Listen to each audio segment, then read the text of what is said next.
पहली बात, हैप्पी जो हम लोग टीचर्स डे मनाते हैं, भले डॉक्टर सर्वपल्ली राधाकृष्णन के उपलक्ष्य में मनाया जाए, उनके बर्थडे के अकॉर्डिंग मनाया जाए, पर वो सच्चाई ये है कि गुरु पूर्णिमा हमारे भारत में बहुत ही स्टार्टिंग से मनाया जाता है और गुरु पूर्णिमा हमारे लिए ज़्यादा भारत के लिए माना जाता है। लेकिन कभी एक समय था जहाँ पर डॉक्टर सर्वपल्ली राधाकृष्णन के कारण से, और आज सब समय के लिए फेमस हो चुका है, 5 सितंबर मतलब डॉक्टर सर्वपल्ली राधाकृष्णन का जन्मदिन, और उनके उपलक्ष्य में हम लोग टीचर्स डे मना रहे होते हैं। लेकिन बाबू देखो, सिर्फ टीचर्स डे केक काट कर सेलिब्रेट करना, it's not a part of teachers day. हम सीधा कहेंगे, अगर आप टीचर्स डे के दिन भी कुछ नहीं सीख पा रहे हो, एक्चुअली मीनिंग नहीं जान पा रहे हो कि टीचर्स डे का एक्चुअली मीनिंग क्या हो रहा है, तो कहीं कमी है। हम इस कमी को थोड़ा सा पूरा करना चाहते हैं। पहला ये कि ये सब टीचर्स डे का ही है, गुरु शब्द का क्या मतलब है, क्योंकि हम लोग टीचर्स डे, टीचर्स को हम लोग क्या कहते हैं, गुरु कहते हैं। उस गुरु शब्द का क्या मतलब, उस गुरु का मतलब समझना बाबू। गुरु शब्द कभी भी हल्का है ही नहीं है, ये एक भारी शब्द है, इसमें वजन है। गुरु शब्द का साफ मतलब होता है कि जो हल्का ना हो, हल्का हो ही नहीं सकता गुरु शब्द। और मेरी औकात बिल्कुल नहीं है कि हम गुरु बन पाए। आप लोग के लिए हो सकते हैं कि एज अ गुरु मुझे रिस्पेक्ट दिया जा रहा हो, लेकिन सच अगर हम अपनी नजर में कहें तो अपने नजर में कभी भी हम गुरु बनने मेरे कोई इच्छा नहीं है। विद्यार्थी बने रहें, हमारे देश को विश्व विद्यार्थी की जरूरत है बाबू, विश्व गुरु के बनने कभी जरूरत नहीं है। तो जीवन में कभी भी विश्व गुरु बनने का कोशिश मत करना, विश्व विद्यार्थी बन जाओ। जिस दिन सच में विश्व विद्यार्थी बन गए, दुनिया की नजर में आप विश्व गुरु कहलाओगे, लेकिन अपने नजर में मत मानना। कोई भी इंसान किसी भी विषय का विद्यार्थी हो सकता है, गुरु कभी नहीं हो सकता। कोई अगर कहता है कि मैं इस विषय का गुरु हूं, तो उससे बड़ा मूर्ख कोई नहीं है। गुरु शब्द का मतलब होता है गुरुत्व, ऐसा गुरुत्व जिसके अंदर ग्रेविटी हो, खींचने की ताकत हो। गुरु के अंदर गुरुत्व होना चाहिए। अगर वो क्लास में बैठकर या खड़े होकर अगर कोई गुरु अगर सिखा रहा है किसी चीज को लेकर के, और सारे स्टूडेंट्स का अगर ध्यान खींच नहीं पा रहा है, मतलब गुरु के अंदर गुरुत्व नहीं है। गुरुत्व एक ऐसा गुण, जैसे हमारी अर्थ के पास ग्रेविटी है ना, खींचती है, सभी को खींचती है। किसी में कभी भेदभाव किया? बिल्कुल नहीं। अर्थ सभी को इक्वल अमाउंट ऑफ खींचती है। उसी तरीके से गुरु का भी एक धर्म होता है कि उसके अंदर गुरुत्व का एक गुण होता है। इसलिए कहा गुरु शब्द हल्का है ही नहीं है, बहुत ही भारी शब्द है। इसलिए भारी है क्योंकि ये खींचना जानती है। अगर सबका अटेंशन ग्रैब हम नहीं कर पाए तो मेरे अंदर गुरुत्व की ताकत नहीं है। इसलिए गुरु का सबसे पहले मतलब ही होता है गुरुत्व। आप कैसे पहचानोगे कि वो अच्छा गुरु है? मतलब पहले तो वो गुरुत्व, उसके पास ज्ञान, यानी कि ज्ञान के कारण से किसी भी तरीके से आपका ध्यान खींच पाए, फिर ज्ञान दे। बस समझे क्या कह रहे हैं? इसीलिए आपको यहां पर लिख के ऑलरेडी दे दिया है कि primary refers to the weight, बहुत भारी है ये, बस समझे। और इसलिए एक महान गुरु वो होता है जो अपने विद्यार्थी के अंदर क्यूरोसिटी यानी जिज्ञासा पैदा करे।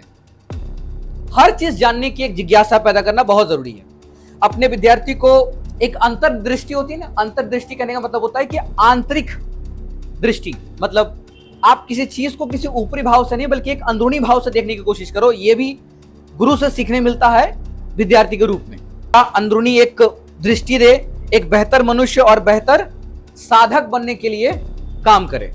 बेहतर साधक मतलब होता है कि आप विद्यार्थी होकर के सबसे पहले तो यह जानना चाहिए कि विद्यार्थी का गुण, अपना गुण क्या होता है। सिर्फ एजुकेशन में हम लोग सिर्फ सिलेबस खत्म करके ये गुण नहीं है, सिलेबस के बाद भी अगर कोई गुण ध्यान रह जाता है, यानी कि जरूर वो गुरु कुछ ना कुछ इंपैक्ट आपके जीवन में किया है। अगर किसी गुरु के कारण से अगर आपके जीवन में अगर थोड़ा सा बदलाव भी नहीं आया है, तो जाहिर सी बात है वो कम ही रहा होगा। हम ये हमेशा से मानते बाबू कि विद्यार्थी एक कच्ची मिट्टी की तरह होता है। आप जैसे आकार में ढालना चाहो वो ढल जाती है, हमेशा ढल जाती है। बस ढालने का जो कला है ना, वो उस पर डिपेंड करता है जो बेहतर कितना अच्छा ढाल पा रहा है, उसकी कला पर डिपेंड करता है कितना अच्छा वो शेप या आकार लेगा, अनलेस नहीं। तो हम कहते हैं, इससे मुझे एक स्टोरी याद आ रही है। जस्ट आप एक स्टोरी है, एक पिता और एक पुत्र का। क्यों मैं ऐसा कह रहे हैं स्टोरी, ये बोलने के लिए हम इसलिए बोल रहे हैं। आज हम लोग सिर्फ अपने जहां सीखने जाते हैं स्कूल्स में या कोचिंग्स पे, तो हम लोग बोलते हैं कि सिर्फ वही मेरे लिए गुरु है, लेकिन एक्चुअली बाबू गुरु शब्द से ही गुरुकुल का शुरुआत हुआ था। और हमारे यहाँ भी गुरुकुल सिस्टम ऑफ साइमेंटिस इसलिए कहा जाता है दैट बिकॉज ये गुरु का शब्द बहुत बड़ा है, ये गुरुकुल सिस्टम को बता रही होती है। और उससे मुझे एक स्टोरी याद आती है, एक ऐसा स्टोरी जो पूरा समाज, पूरा दुनिया या हर जगहों पर ये चीज फॉलो किया जाता है। तो एक बहुत ही मजाकिया ढंग से हम एक स्टोरी को बताने का कोशिश कर रहे हैं। स्टोरी में बस एक पॉइंट है जो क्लियर करना चाहते हैं दो भाव से। जैसे एक टाइम पर में एक पिता अपने बच्चे के साथ स्कूल के रास्ते पे चल रहा था, स्कूल के रास्ते पे चल रहा था। तो जो बेटा है वो अपने पिताजी से कुछ सवाल किया। क्या सवाल किया? सवाल ये किया कि पापा आप और मेहनत कीजिएगा, और मेहनत कीजिए, इतना मेहनत कीजिए कि अमीर बन जाइए। क्या रखा हुआ है गरीब में? गरीब होने से अच्छा है कि जिंदगी में इतना मेहनत कीजिए आप कि अमीर बन जाइए, अंबानी पीछे हो जाए, अंबानी इतना पीछे हो जाए कि सुबह सुबह आपको चाय देने के लिए खड़ा रहे। यह बेटे का सवाल था कि आप इतना अमीर क्यों नहीं बन जाइए, आप भी मेहनत कीजिए, आप भी बन जाइए। तो उस समय पिता अपने पुत्र को समझाते हुए बड़े संवेदना भाव से कहता है, बड़े ध्यान से और बड़े प्रेम से कहता है कि देख बेटा, सुनना, देख बेटा, आदमी चाहे कितना भी मेहनत क्यों ना कर ले, होता वही है जो भगवान चाहता है। जो तो जितना मिला है उसमें उतना है, मतलब उतना में ही आपको खुश रहना चाहिए। ये पिता ने प्यार से अपने बच्चे को समझाया। बोला ठीक है बेटा, समझ गया। क्या समझा? जितना भी मेहनत कर लो मिलता उतना ही है जितना भगवान की इच्छा होती है। आप जितना मेहनत कर लो मिलेगा वही जो भगवान की इच्छा होती है। पिता ने समझाया बेटे को और कहा कि जितना मिला है उतने में खुश रहना चाहिए, खुश रहना सीखो। बेटी ने कहा ओके बेटा। जो बचपन में जो छोटे लोग होते हैं वो उनका दिमाग बहुत कैप्चर करता है, हर छोटी बात का भी अलग तरीके से मीनिंग निकाल सकते हैं ये लोग। जैसे क्या मीनिंग निकला वो बता रहे हैं। अब क्या हुआ, पिताजी ने सवाल कर दिया, अच्छा बेटा तुम्हारा रिजल्ट आने वाला था ना? बोला हाँ आया है। बोला हाँ पिताजी, इसलिए तो। बोला दिखाओ कितना आया। बोला अब निकालने से पहले पूछ दिया, बताओ 80% या 90%? तो पापा दिखाते हैं अप्रोक्स 54% के आसपास था, 54% के आसपास था। तो पिताजी बोला, आंख दिखा रहा है पिताजी अपने बेटे को, इतना कम, और मेहनत करो। तो बोला देखिए पिताजी, ध्यान से देखिए पिताजी, इंसान चाहे जितना मेहनत कर ले, इंसान को मिलता वही है जो भगवान की इच्छा होती है। तो इंसान को जितना मिला है उसमें उतना ही में खुश हो जाना चाहिए। और मैं खुश हो गया हूं आपकी बातें सुना जब से, तो मैं गदगद खुश हूं, मुझे तो और जरूरत ही नहीं है। अब यहां से दो मीनिंग निकलता है। एक ये कि क्या ये कहना बहुत सही है, क्योंकि देखो जैसा पिता ने सिखाया बेटा उसी राह पे चल रहा है, लेकिन पिता अब नहीं चाहता है अपने लिए अलग नियम, बच्चे के लिए अलग नियम। नहीं, अपने लिए अलग नियम है, बच्चे के लिए अलग नियम है। तो बस इतना से कहेंगे बाबू कि जिंदगी आपकी है, ठीक है। कोई भी एक लिमिट टाइम तक, वो छोटा बच्चा था, उसकी समझ कम थी, वो एक लिमिट टाइम तक ही वो इस भाव से सोच सकता है कि हम इतने मार्क्स में खुश है, ठीक है, अच्छी बात है। बाकी हम यही कहेंगे बाबू कि आप नॉलेज पर अगर अच्छा ध्यान रखते हैं, अच्छा अगर कमांड रखते हैं, और आप अगर स्ट्रैटेजी, रणनीति की तरह से अगर किसी भी एग्जाम के लिए बैठते हैं, तो बहुत मुश्किल एग्जाम कुछ नहीं होता। हाँ, आज के पॉपुलेशन के टाइम पर कंपटीशन बढ़ चुका है, तो हम कहेंगे सिर्फ कंपटीशन के ही डायरेक्शन में कोई चीज हो ये जरूरी नहीं है। दुनिया खुली है। पहले के टाइम पर वो बता रहे, जब आपके दादाजी से कभी जाके पूछना, अगर वो थोड़े बहुत अगर कभी एजुकेशन से जुड़े हैं तो आपको समझाएंगे या बताएंगे, आपको ये समझ में आएगा कि उस टाइम पर पढ़ाई का उतना प्रेशर नहीं था, चीजें बहुत ही आसान थी, उस समय उतना कंपटीशन नहीं था। आज के टाइम पर कंपटीशन बढ़ गया, कारण है वो बढ़ती हुई पॉपुलेशन, और इसी कंपटीशन के कारण से हम लोग चीजें, दो तीन चीजें पहले भी फिक्स थी, इंजीनियर, डॉक्टर, आज भी है। बट बाबू हम आज कहेंगे कि पहले के रेस्पेक्ट में ना, आज जब तक ये डिजिटल चीजें नहीं आया था ना, चीजें लिमिटेड थी, आज मल्टीपल चीजें हमारे पास है। There is a lots of, क्या कहें, लॉट्स ऑफ थिंग्स जिसको आप कर सकते हो, बहुत सारी चीजें हैं। बस उसके लिए चाहिए आपको एक अच्छा गाइडेंस। दूसरी, मेहनत कैसे करनी है यह पता चल जाए, आपको किस प्रकार से करनी है, किस डायरेक्शन से करनी है, तो आपको समझ में आ जाएगा। तो बस इतना ही कहना है आपको कि बाबू जिम्मेदारी लड़कों और लड़कियों दोनों पर होता है। लेकिन देखो, हम लोग कितना भी क्यों ना कह दें कि आज के टाइम पर लड़कों और लड़कियों को एक जैसा देखा जाता है, लेकिन बाबू हम सीधा कहेंगे ये बात पूरी हद तक सही नहीं है। क्यों सही नहीं है? क्योंकि दोनों में कुछ ना कुछ फॉल्ट है। हम इस पैरामीटर को थोड़ा सा समझा दे रहे हैं। कुछ लोग कहते हैं कि लड़का और लड़की दोनों बराबर होती है, एक स्तर पे आ चुकी है, लेकिन हम आज भी कहते हैं बाबू, आज हमारा समाज कभी ऐसा इतना अलाउड आज भी नहीं किया है कि लड़का और लड़की दोनों एक्चुअली ये बराबर आ गए। सच नहीं है, बिल्कुल सच नहीं, आधा सच है। पूरा सच क्या है? पूरा सच ये है बाबू कि लड़कों की अलग जिम्मेदारी, लड़कियों की अलग जिम्मेदारी है। दोनों की जिम्मेदारी बटी हुई है और दोनों एक दूसरे से कंपीट या कंपेयर नहीं कर सकते हम लोग, कभी नहीं। जैसे हम आपको ये कहेंगे बाबू, लड़कियों के अंदर जो सबसे पहला गुण देखा जाता है वो ये देखा जाता है कि लड़की खूबसूरत है या बदसूरत। बात कड़वी है लेकिन सत्य है। पूरी समाज में सबसे पहला अगर कोई क्वालिटी अगर लड़कियों में देखा जाता है तो वो पहले यही क्वालिटी देखा जाता है, लड़की खूबसूरत है या नहीं है खूबसूरत। समझे? उसका बॉडी का स्किन कैसा है, ये ग्लोइंग कलर, ये ग्लोइंग स्किन, इस तरीके से पहले लड़कियों को देखा जाता है। ये पॉइंट के ऊपर से किसी लड़की को जज किया जाता है। लड़कों के लिए ऐसा नहीं है। लड़का का खूबसूरती नहीं देखा जाता, लड़कों का देखा जाता है लड़का या तो बेरोजगार है या तो कामयाब है। लड़का का खूबसूरती मैटर नहीं करता। लड़का का खाली एक ही दो ही चीज मैटर करता है, वो है या तो वो कामयाब है या तो बेरोजगार है। अगर लड़का कामयाब है ना तो रास्ते में वो जो गंदगी कचरे ना वो भी आपको सैल्यूट करेंगे कि तेरे, या फिर मान लो कोई अगर कुछ भी अगर आपके नीचे ना, वो जो कभी आपको तिरस्कार करते थे ना, अगर कामयाब हो तो वो लोग भी आपको सैल्यूट करेंगे कि मुझे तो पता था ये अच्छा काम करेगा आगे चलकर। पहले कभी नहीं ऐसा कहेंगे, ना कभी सपोर्ट किए। बड़ी ये चीज है। लेकिन अगर बेरोजगार रहेगा ना, कोई काम आप नहीं कर रहे हो, तो लड़कों को हम सीधा कह रहे हैं, या आसमान थूकेगा जमीन गाली देगी। ये लड़कों की जिंदगी शुरू से ऐसा है।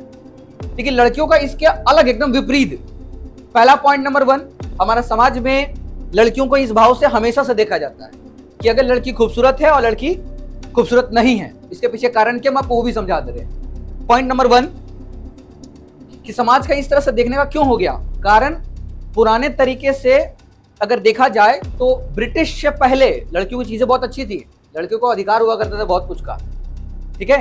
लेकिन ब्रिटिश काल जब से आया है तब से लेकर के थोड़े से लड़कियों को बंद करके रख दिया गया है एक चीजों में। लेकिन ये इस चीज से बाहर निकला जा सकता है अगर हम लोग कुछ बातों को समझे तो। जैसे मान लो कि आज अगर कोई लड़की अगर अपनी मेहनत से कुछ काम की, किसी भी कंपनी या किसी भी जॉब में अगर वो लेने जाएगी ना, तो वो समाज हमेशा एक गंदा नजर से देखता ही देखता है। सच्चाई है। इसके पीछे क्या कारण है वो समझना। आप किसी भी जगह जाओ, हम गारंटी से बता रहे बाबू, आज कोई भी लड़की, कोई भी आज कहीं भी काम करे, वो पढ़ाई करके, she is not safe, she is actually not safe. वो कुछ भी कर ले, वो सेफ नहीं आज के टाइम पर। अब इसके पीछे 3-4 बातें हैं। पहला, आखिर क्यों ऐसा हो गया कि लड़कियां आखिर क्यों आज अनसेफ महसूस कर रही हैं? मतलब आज के पुरुष इतने गंदे नजर हो गए हैं कि लड़कियों को हमेशा गंदे नजर से देखा जाए। इसके कारण से कुछ अच्छे अगर सोच वाले अगर पुरुष होंगे ना, तो वो भी उस चपेट में आ जाएंगे कि सारे पुरुष जाति एक तरह के होते हैं। अब ये नेगेटिव इंपैक्ट क्यों पड़ रहा है, इस बात को समझना। नेगेटिव इंपैक्ट पड़ा इसलिए क्योंकि कहीं ना कहीं कुछ गलतियां पुरानी कुछ ऐसी लड़कियों से हुआ है जिसका इंपैक्ट सारी लड़कियां चपेट में आ जाती है। जैसे सारे पुरुष गलत सोच के होते, गलत नजर के होते, ये बात सच नहीं है। उसी तरीके से सारी लड़कियों में भी कुछ ऐसे लड़कियां होते हैं जो कुछ उठपटांग ऐसी हरकतें करते हैं जिसके कारण से सारी लड़कियां चपेट में आ जाता है। क्योंकि ये समाज की सबसे बुरी आदत है कि पॉजिटिव चीज नहीं देखते हैं। एक इंसान को आप 99 अच्छी चीज दिखा दो, उसको नहीं दिखेगा। एक बुरा चीज दिखा दो, उसको पहले दिखेगा। याद है, हम आपको एक बार एक्सपेरिमेंट लिए थे जहां पर हमने एक व्हाइट बोर्ड लिया था। उस व्हाइट बोर्ड पे हमने एक छोटा सा डॉट दिया था और पूछा था कि सबको इस बोर्ड पर क्या दिख रहा है, और सभी ने कहा था सर एक डॉट दिख रहा है। वो काला बिंदु जो ना दिखने वाला इतना छोटा बिंदु था जो दिखना नहीं चाहिए था इस व्हाइट बोर्ड पर, इतना बड़ा सफेद व्हाइट बोर्ड किसी को दिखाई नहीं दिया, बट वो काला बिंदु पहले दिखाई देता है। इसको बोलते हैं नेगेटिव माइंडेड, नेगेटिव सोच रखने वाले। इसी तरीके से क्या हुआ कि एक टाइम पर में जब लड़कियां धीरे धीरे बढ़ी, कुछ पेरेंट्स लड़कियों को भरोसा करके घर से बाहर जाना अलाउड की, कुछ करना अलाउड की कि आप जाकर करो, लेकिन इस छूट का कभी कभी कुछ ऐसा नतीजा निकल जाता है कि छोटी सी छूट और लड़कियां कुछ कुछ गलत रास्ते पे चली जाती हैं, उसके कारण से पूरा समाज झेलता है, पूरा समाज झेलता है। एग्जाम्पल दे तो आपको समझाते हैं क्या एग्जाम्पल होगा। मान लो कि उसको पढ़ने के लिए, कुछ करने के लिए उसको आगे भेजा गया, आपको घर से बाहर भेजा जा रहा है। अब आपकी जिम्मेदारी क्या बनती है कि आप कम से कम अपनी संस्कृति का, अपनी मर्यादा का सम्मान करो, उसके तहत रहो। लेकिन आज के टाइम पर में क्या हुआ, ये जिस टाइम से शुरुआत हुई थी, लड़कियों ने सबसे पहला काम किया कि अपनी खूबसूरती को ज्यादा निखार करके बाहर दिखाने लगे। ये पॉइंट नंबर 1, कड़वी है बट सच है ये। दूसरी, कपड़े का स्टाइल इस तरीके से चेंज किया बाबू, जो हमारे भारत का कल्चर कभी नहीं था। ये हम लोगों ने ब्रिटिश लोगों से सीख सीख करके, ब्रिटिश कल्चर को अपना करके अपनी भारतीय संस्कृति कल्चर भूल गए। और कपड़े का इस तरीके से गंदा शोषण किया गया कि कोई भी, वो गारंटी से बता रहे, कोई भी अगर आप इस तरीके से कपड़े पहनोगे ना, तो कोई भी नजर नहीं देना चाहेगा, नजर देगा वो देगा ही देगा। अब कुछ लड़कियां ऐसे की, लेकिन पिसाएंगी सारी पिसाएंगी इसमें। अब कुछ लड़कियां क्या जींस पहन करके बाहर निकल रही है, वो भी कैसा, बीच में फटा हुआ, घुटने में होल। लोग बोलेंगे इट्स अ फैशन। अब किसी को अगर नया नया दिखाई देगा, अभी तक तो लड़के जींस पहनते थे, ठीक है, लड़कियां पहनी अच्छी बात है, लेकिन ये घुटना दिख रहा है साफ साफ।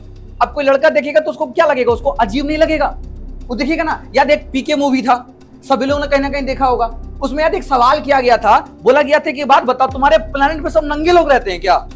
बोला अरे वहां का कल्चर है, सब लोग ऐसे ही रहते हैं। बोला अजीब नहीं लगता? बोला अजीब तब लगेगा जब कौवा नंगा रहता है लेकिन टाई लगा कर बैठे, तब अजीब लगेगा। तो अजीब लगने वाली चीजों पर नजर ऑटोमेटिक जाती है, बट दैट बिकॉज वो पहली बार देखा गया। यूनिक चीजें हमेशा ध्यान जाती है, हमेशा ध्यान खींच लेती है। वैसे ही हुआ, लड़कियां जैसे ही कपड़े को छोटे करते चले गई, उसके बीच में होल आता चला गया, तो लड़कों को ऑटोमेटिक ध्यान खींच रहा है। And they are the distracted. But लड़कियों को यह ध्यान नहीं किया। लड़कियां अपने जजमेंट में क्या कह देती हैं, वो कहती हैं कि लड़कों की ही सोच गंदी है। अरे गंदा सोच बनाने के लिए हम लोगों ने कहीं ना कहीं कुछ ना कुछ क्लू दिया है। एक बात बताओ, जब हम लोग अपनी संस्कृति में जहां पर ऋषि मुनि रहा करते थे, उस टाइम में पता है किसी लड़कियों को नाम लेकर नहीं पुकारा जाता था, बल्कि देवी कहा जाता था। आज भी कई माताओं के आपके आखिरी के नाम में देवी लगता है। बात सच है कि झूठ है ये? आपने कभी सोचा? देवी कभी टाइटल नहीं होता। ये देवी हमारी संस्कृति से मिला हुआ है कि हर स्त्री को हमारे यहाँ देवी की तरह पूजा जाता है। अब स्त्रियां अगर अपनी देवीता, अपनी जो संस्कृति, उसको बर्बाद करके अगर अपने ही कपड़े छोटे करके इस तरीके से अगर वो दिखाएंगे और कहेंगे दिस इज द फैशन, तुम्हारी नजर बुरी है, तो वो यही कहेंगे कि आप अपनी कल्चर का मजाक बना रहे हो, तो ये समाज आपका मजाक बनाने में देरी नहीं करेगी। That is my point. इसलिए किसी भी स्त्री को अपना कल्चर कभी नहीं भूलना चाहिए, क्योंकि वो हमेशा कहते हैं इस पूरी दुनिया में आपको स्त्री होकर के स्त्री अधिकार मिला कि आप किसी नए जन्म, नए जीवन को ला सकते हो, किसी पुरुष को अधिकार नहीं मिला। कभी सोचा? बड़ी जिम्मेदारी ना अच्छे कलाकार को मिलती है, सबको नहीं। हम लोग क्यों पृथ्वी को धरती मां कहते हैं, कभी धरती पिता क्यों नहीं कहें? क्योंकि पृथ्वी जन्म देती है, पेड़ पौधे से लेकर के हर जीव जंतु को जन्म दी है, इसलिए हम लोग मां की तरह पूछते हैं उसको। और अगर कोई हमारी मां को अगर कोई बुरी नजर से अगर देख रहा है, तो वो दो तरीके से पॉसिबल है। या तो एक, उसकी नजर सच में बुरी है, हमारी मां एकदम अच्छे लिबास में, हमारी संस्कृति में है, तब ऐसे इंसान को मार दो, कोई दिक्कत नहीं है। लेकिन अगर हमारी मां को अगर कोई सच में अगर अपनी कल्चर भूल करके अगर वो कुछ फैशन में आ गई है, ब्रिटिश चीजों में, मतलब आसपास की लाल पीले दुनिया में अगर फंस चुकी बाबू, तो इसमें समाज क्या करेगा? फिर जरूर घूर कर देखेगा वो। और ये चीजें फैलते फैलते इतना बढ़ गई कि आज पूरा समाज इससे ग्रसित है। आज जो लड़कियां अपनी संस्कृति को निभाती है, वो भी इसके चपेट में आई हुई है। सच है ये। और दूसरा इंपैक्ट पड़ा सोशल मीडिया आकर। आज मैक्सिमम लड़कियां, बाबू हम गारंटी से बता रहे हैं, मैक्सिमम लड़कियां कोई भी पोस्ट करेंगी ना, आप जाकर गारंटी से बता रहे, कोई भी लड़की अगर उसकी थोड़ी सी अगर शकल सूरत थोड़ी सी अच्छी है, मेकअप अच्छा करना जानती है, नहीं मेकअप अच्छा करना चाहती है, शी इज आर्टिस्ट, वो खूबसूरत नहीं है, वो आर्टिस्ट है कि अपने चेहरे को अच्छा खूबसूरत बना सकती है। जैसे कोई ड्राइंग को बनाया जाता है ना पेंट करके, बिल्कुल वैसा। और सोशल मीडिया पर अगर वो अपने फोटोज को अपलोड करे, गारंटी बता रहे उसका फॉलोअर्स हमेशा लड़कों से ज्यादा होता है। पॉइंट क्या है? पॉइंट ये है कि लड़कियों को थोड़ी सी, वो कड़वी है लेकिन सच है, थोड़ी सी अगर किसी लड़के को कहते हैं ना कि यू आर सो ब्यूटीफुल, तो लड़कियों के मन में एक ऐसा हार्मोन, एक ऐसा डोपामिन रिलीज होता है ना जो आपको हैप्पीनेस प्रोवाइड करता है। अरे वो मेरे को अच्छा बोला, मेरे को खूबसूरत बोला, how I am so beautiful. अब आईने के सामने 10 मरते निहार रहे खुद को। अब बोला एक फोटो डाले तो मेरे को 2 लोग अच्छा बोले, अगले दिन से 4 फोटो डालेंगे, 10 लोग अच्छा बोलेंगे। अब ये सिलसिला यूं चलता जाता है कि रोज एक फोटो डल रहा है, रोज एक फोटो डल रहा है सोशल मीडिया में, और ये आपको अंदाजा भी नहीं है कि सोशल मीडिया आपके फोटोज का गलत इस्तेमाल भी कर सकता है, लेकिन आपको उससे फर्क नहीं पड़ता है। डेटा चोरी होता है, आपको उससे कोई फर्क नहीं पड़ता, बिकॉज आपको चाहिए just a placement desire for the short time. आपको छोटे समय के लिए जस्ट एक प्लेजमेंट डिजायर चाहिए होता है, और आप अपने डेटा, अपनी खूबसूरती को दिखा देते हो। अब खुद सोचो कि जो लड़की खुद आगे आकर के अपनी खूबसूरती को सामने रख रही, वो खुद चाहती है कि मेरा कोई तारीफ करे, तो वो जहां पॉजिटिव कुछ चीजें अगर वो चाहती है ना, तो उसका कुछ नेगेटिव इंपैक्ट भी होता है। There is always there is an equal and opposite reaction होता है एवरी एक्शन का। ये सच्चाई है, ये नियम है। तो जब आप एक नीड, एक लालच, एक ग्रीड आपके दिमाग में आ चुका है कि मुझे एक जस्ट शॉर्ट टाइम के लिए प्लेजमेंट डिजायर चाहिए जो मेरी तारीफ करे कोई, बस समझे क्या करें, तो उसके कारण से क्या होता है, वो तारीफ करते करते कुछ ऐसा भी कहेगा जो नेगेटिव कमेंट होगा। अब सामने नहीं बोल पाया, हो सकता है कमेंट में आपको अच्छी अच्छी बात बोल रहा है, ये अच्छी अच्छी बातें यूज इसलिए नहीं बोल रहे, वो मछलियों को ना जाल फेंका जाता है ना, चारा डाला जाता है, और लड़कियां इसी चारे में फंसती हैं। गरी परी 4-3 अच्छी बातें बोल दिया गया, फंस गई। कभी भी किसी भी लड़के पर वो ट्रस्ट करने से पहले उसका बैकग्राउंड चेक करो, ऑलवेज चेक हिम, उसका बैकग्राउंड हमेशा चेक करो। बैकग्राउंड चेक करोगे उसकी टोटल चीज है। दूसरी बात, हमेशा किसी भी अगर इंसान को चेक करना है, अगर अच्छा इंसान वो है तो उसका गुस्सा चेक करो, हमेशा बताएं गुस्सा चेक करो उसका। पॉइंट है ये, क्यों पॉइंट है? अब वो गुस्सा में ना उसकी थोड़ी सी हकीकत बाहर आती है, थोड़ी क्या बहुत सारी आ जाती है। पहली बात, अगर वो गुस्सा में भी अगर आपका केयर के बारे में बात कर रहा है तो शायद कहीं ना कहीं उसकी क्वालिटी अच्छी है। गुस्से में भी आपसे कभी भी ऐसा नहीं चाहता कि आपको गाली दे रहा है, वो कभी नहीं गाली दे सकता वो, तो कहीं ना कहीं उसकी क्वालिटी अच्छी है वो। इसलिए गुस्सा चेक करो, फिर आपको समझ में आएगा कौन इंसान कैसा है, क्योंकि गुस्से पर इंसान का कंट्रोल नहीं होता। जो इंसान गुस्से पे कंट्रोल करता है ना, वो बहुत बड़ी बात है। गुस्से में अक्सर लोग गाली दे बैठते हैं, लेकिन वो जो गुस्सा करे बट गाली नहीं दे पा रहा है, वो जो गुस्सा करे बट आपकी बेइज्जती उतना नहीं कर पा रहा, मतलब थोड़ी मोटी चीजें बोल सकता है जिससे आपको चोट पहुंचे, हर्ट हो, क्योंकि वो खुद गुस्से में है, लेकिन फिर भी वो कहीं ना कहीं आपका बुरा नहीं चाह रहा है। ये क्वालिटी है पहचानने की, तब पकड़ में आता वो इंसान कैसा है। फायदा शी इज फीमेल और इज मेल, लड़का लड़की दोनों के लिए वैलिड है। गुस्सा चेक करो उसका, पहचानने का तरीका है, समझे? इसलिए बाबू सोशल मीडिया पर कोई भी लड़कियां कभी भी ऐसे उठपटांग हरकतों से मत किया। आज भी बाबू सोशल मीडिया में जो लड़के उनको सबसे पहले आएगा। आपको पता नहीं, there is a hormonal impact. Females पे अलग होता है, मेल्स पे अलग होता है। मेल्स क्यों अट्रैक्ट होते हैं? क्योंकि नेचर ने हमें 2 कैटेगरी बनाया, नेचर ने स्त्री अलग पुरुष अलग बनाया है। तो नेचर चाहती है कि आगे संतान बढ़े, आगे जन्म हो, चीजें आगे बढ़ी, जीवन ग्रो करे। तो नेचर तो ऑफ कोर्स दोनों के अंदर में एक अट्रैक्शन पॉइंट ऑफ व्यू डाला होगा, एक पॉजिटिव, जिस तरह से एक पॉजिटिव पोल होता है और नेगेटिव पोल होता है, दोनों एक दूसरे को खींचती है, like of magnet, north pole and the south pole. अगर आमने सामने आएंगे तो अट्रैक्ट करेंगी, इट्स अ नेचुरल फेनोमेना, कोई गलत बात नहीं है। लेकिन गलत तब हो जाता है जब ये इंपैक्ट नेचुरली खुद ब खुद सामने आए at the right age, right time, तो सही लगता है। लेकिन हम लोग क्या करते हैं, समय से पहले उस पोलैरिटी को अगर एक्टिवेट कर दें, इट्स अ रॉन्ग पाथ। बात समझे? इसलिए पहले एक्टिवेट नहीं करना है। पहले एक्टिवेट कहने का मतलब होता है कि एटलीस्ट जब तक आपकी सोच इतनी डेवलप नहीं हो चुकी है कि आप चीजों को समझना स्टार्ट कर दें, आप इंसानों को समझना सीख चुके हैं। अब कईयों को ऐसा लगे हम तो सर सीख गए हैं। समय लेती बाबू ये सब चीजें। कुछ लोग समय से पहले मैच्योर होते हैं, ये भी इंपैक्ट है, ध्यान रखना। कुछ लोग समय से पहले इंपैक्ट होते हैं। कैसे इंपैक्ट होंगे? पहले किसी इंसान को अगर समय से पहले स्ट्रगल, किसी इंसान को समय से पहले बहुत सारी प्रॉब्लम का अगर सामना करना पड़ा है, अब उस प्रॉब्लम से बाहर निकाला है खुद को, तो समझ जाना वो समय से पहले मैच्योर होगा, चाहे वो लड़का हो या लड़की हो। कुछ लोग समय होने के बावजूद मैच्योर नहीं होते, सच है ये। कुछ लोग का इंपैक्ट रहता है कि 18 साल की उम्र में सबको मैच्योर हो जाना चाहिए, specially for the girls 18 years old, और लड़कों के लिए 21 इयर्स ओल्ड। लेकिन ये मैच्योरेशन इज नॉट सिर्फ एज से रिलेटेड है, ये बस समझे क्या करें हम, बुद्धि में जा रही है। तो इसीलिए मैच्योर होने के बाबू समय दीजिए, जब होगा तो होगा। लेकिन वही बात है कि जब हम लोग सोशल मीडिया पे, स्पेशली फॉर द गर्ल्स, कि जब अपनी छोटे छोटे, देखना कई बार में आज इतना ज्यादा चीजें हो चुका है कि आज लड़कियां अपने तन पर इतने कम कपड़े रख रही हैं और उसके बाद से डांस कर रही हैं इस तरीके से डांस कर रही है वो, कि जिस तरह से कोई भी मेल के अंदर में एक हार्मोन होता है विच इज द टेस्टोस्टेरोन। एक ही हार्मोन है टेस्टोस्टेरोन, जो पूरी मेल के हार्मोनल इंपैक्ट इतना ज्यादा हैवी होता है कि वो डायरेक्ट खींचा चला जाता है, बस समझे।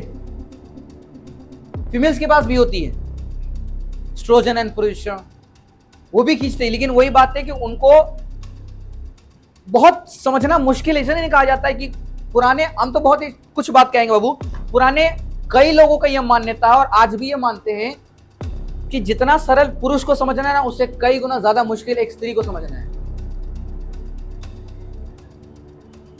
It's impossible task. जिंदगी भर कोई इंसान अगर 50 साल, 85 साल या 90 साल या 100 साल बिता लिया ना किसी को, उसके बाद भी वो नहीं समझ सकता। वो पता है क्यों? क्योंकि एक स्त्री खुद को ही नहीं समझ पाती है तो एक दूसरा क्या समझेगा। एक स्त्री खुद को ही नहीं समझ पाएगी वो, क्योंकि आपका पूरा कंट्रोल आपके पास नहीं होता। वो आपके भीतर कुछ हार्मोन्स के पास होता है, जो आप देखते हो, जो आप फील करते हो, जो आप एक्सपीरियंस लेते हो, उनके हिसाब से आपका एक माइंड बनता है। उसके हिसाब से आप कुछ सोचते हो, कुछ समझते हो, कुछ डिसीजन लेते हो। बहुत चीजों का इंपैक्ट पड़ता है।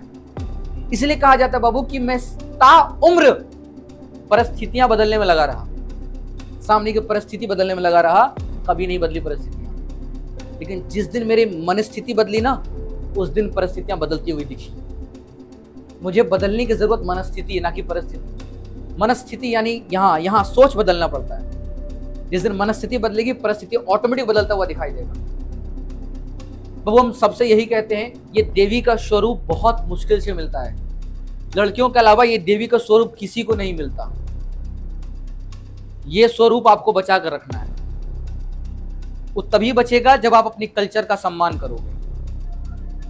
इसलिए कभी भी अब वो छोटी सी ग्रीड, छोटी सी मतलब कोई अच्छा कमेंट कर रहा है आपको, इसके कारण से आप अपनी फोटोज को किसी भी सोशल मीडिया पे डोंट अपलोड, कभी अपलोड मत करना।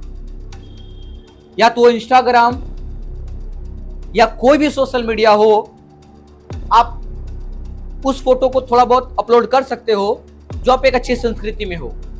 लेकिन उठ पटांग कपड़े पहन करके आप डालना, इट्स नॉट अ वे। हम लोग अपने कल्चर को बदनाम कर रहे हैं। अब फिर अगर लड़कियों का हम ये उम्मीद करेंगे, हम अपने कल्चर को बदनाम कर दिए, और लड़कियों का हम ये उम्मीद कर रहे हैं कि लोग हमको अच्छा नजर से देखें, कैसे देखेंगे? क्यों देखेंगे? हमने क्या मौका दिया उनको? कुछ नहीं। इसलिए अगर आपके आसपास कोई फ्रेंड, कोई दोस्त जो वो भी गर्ल है, एक लड़की है, उसको भी कम से कम वो देवी का स्वरूप उसको बताओ। अब वो उम्मीद ना रखे, अगर वो नहीं मानता तो उम्मीद ना रखे कि समाज उसके लिए अच्छा नजर से देखेगा। फिर उम्मीद नहीं रखना चाहिए बाबू लड़कियों को कि वो जाकर के समाज उनको बुरी नजर से नहीं देखेगा, ऑफकोर्स देखेगा। क्योंकि कोई भी चीज छोटी छोटी चीजों से बना है। पहले कभी ऋषि मुनि के टाइम पर में कभी ऐसा नहीं हुआ, कभी किसी को घृणा नजर, कभी किसी को बुरी नजर से नहीं देखा गया। देवी सम्मान करते थे, देवी पूजा जाता था उनको। आज ये क्यों आ गया कल्चर? कहीं ना कहीं कल्चर का बदलाव हम लोगों ने किया है और ये छिड़ता चला गया है। बस इसी चीजों में देखना है, हर रोज कुछ ना कुछ ऐसा इंसिडेंट मिल जाए। 2025 सबसे बुरा लग रहा साल जा रहा है, हर समय कुछ ना कुछ इंसिडेंट मिल रहा है हमें देखने को। सबका इंपैक्ट बहुत पड़ा। इसलिए लड़का होना और लड़की होना दोनों अलग बातें हैं। Don't compare at all. कभी कंपीट या कभी कंपेयर नहीं कर सकते हम। दोनों की अलग अलग जिम्मेदारी है, बस समझे। इसलिए बता वो लड़की दो ही चीज होती है, या तो खूबसूरत या तो खूबसूरत ना होना। खूबसूरत होना एक अलग चैलेंज है, खूबसूरत ना होना एक अलग चैलेंज है। खूबसूरत है तो लोग आप पे ज्यादा नजर रखेंगे, आपको दो चार बातें पिंच कर सकते हैं,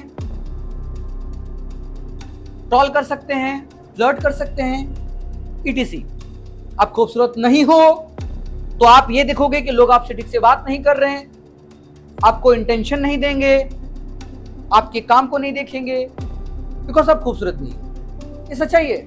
आज भी खूबसूरत लड़कियों बाबू हम गारंटी से बता रहे हैं, उसकी क्वालिफिकेशन नहीं, उसकी खूबसूरत देख करके उसको नौकरी मिलती है। लेकिन ऐसी नौकरी पता है किसी काम का नहीं है, क्योंकि उस कंपनी में जाने के बाद ना उसके साथ इस तरह की हरकतें होंगी, सामने दो चार लोग आएंगे, इस तरह की बातें करेंगे, इस तरह से पिंच मारेंगे कि आपको वही पसंद नहीं आएगा, फिर आप लोग ऐसे नौकरी नहीं करेंगे। इसलिए हमेशा, इसलिए हम बस इसी कारण से हमेशा कहते हैं बाबू कि हमारे समाज में there is a lots of thing कि आप लोग कर सकते हो, जरूरी नहीं कि कोई नौकरी ही करो। लड़कियों के लिए खास कहते बाबू कि जरूरी नहीं है, क्योंकि यू आर नॉट सेफ, किसी भी नौकरी में आप सेफ नहीं हो।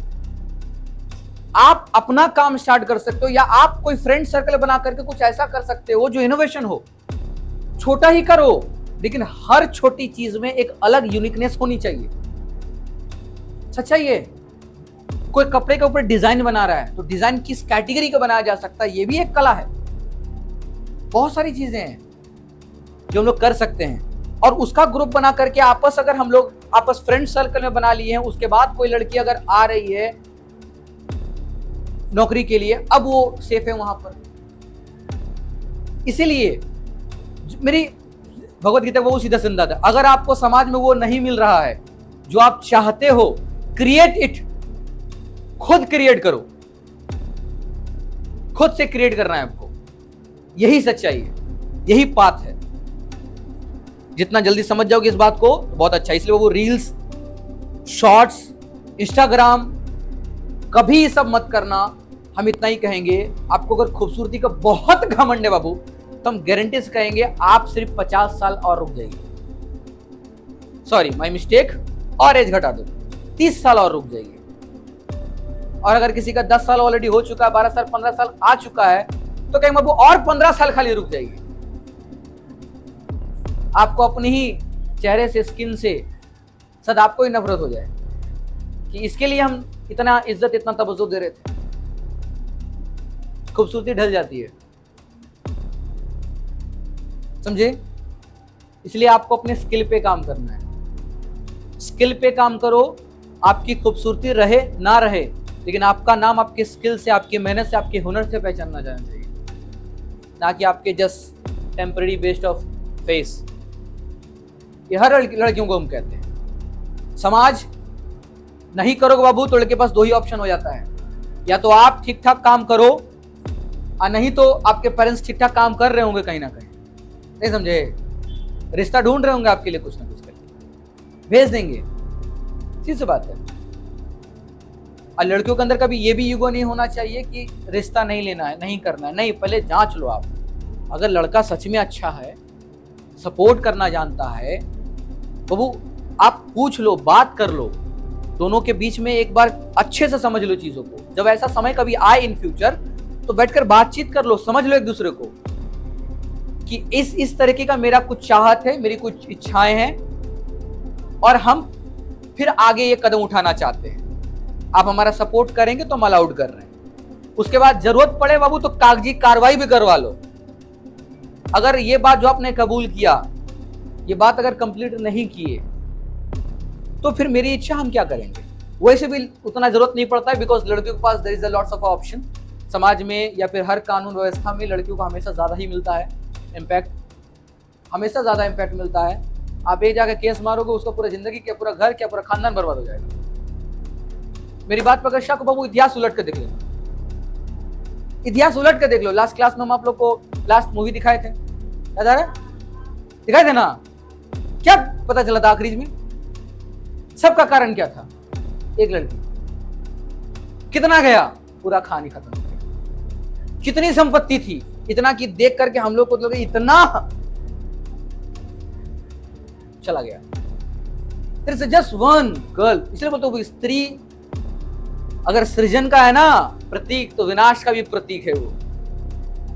तो अपनी शक्तियों को गलत उपयोग ना करें, हम यही कहेंगे। ठीक है, बस यही कहना है बाबू। इतना अगर आप समझ गए तो बहुत बड़ी बात है।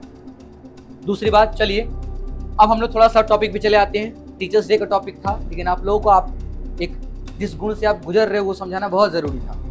बस समझे, इसलिए कहते हो कि हम जस्ट टीचर्स डे सेलिब्रेट का मतलब होता है केक काटे और घर चले गए। It's not a part of teachers day celebration. Actually meaning होना चाहिए कि आपने सीखा क्या। हाँ, गुरु के दिन में गुरु से कुछ सीखे नहीं, भाई गुरुत्व कहाँ है फिर?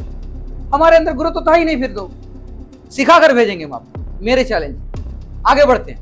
क्वालिटीज ऑफ गुड टीचर, यह भी पहचानना आपका एक बहुत जरूरी और जिम्मेदारी वाला चीज है बाबू। एक अच्छा टीचर पहचानना जरूरी है। अगर आप अच्छा टीचर नहीं पहचानोगे तो मतलब क्या कहें, आपका नींव अच्छा नहीं होगा। अब ऐसा क्यों कह रहे हैं, समझो इस बात को।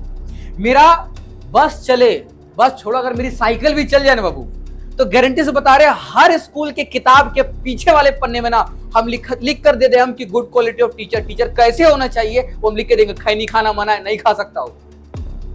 सिगरेट फूकना मना है, नहीं पी सकता है वो। गाली नहीं दे सकता है वो। उनके शब्दों का उच्चारण, उनके शब्दों का इस तरीके से व्यवहार होना चाहिए कि बच्चे के लिए वो आइडियल हो, एक रोल मॉडल हो। ये सारे क्वालिटीज लिख दे हम, ताकि हर बच्चा किताब पढ़ते पढ़ते ना उसको दिखाई दे अच्छा क्वालिटी ऐसे होता है। अब जैसे कुछ टीचर गलत करता हो पकड़ाई दे, तुरंत स्टूडेंट बोले सर रूल नंबर 4 आप ब्रेक कर दिए सर। बोले मतलब लिखा हुआ है सर खैनी खाना मना है सर, आपके मुंह में खैनी है सर, जाइए सर फेंक कर आइए। वरना अगर बच्चे च्युइंगम खा रहे होंगे, आपका कोई अधिकार नहीं बनेगा कि बच्चे को च्युइंगम फेंकने के लिए बोले। सिंपल। गुरु एक आइडियल मॉडल होता है। आइडियल मॉडल वो कुछ भी करने से पहले ना 100 बार क्या, वो इतना बार सोचे फिर भी ना करे।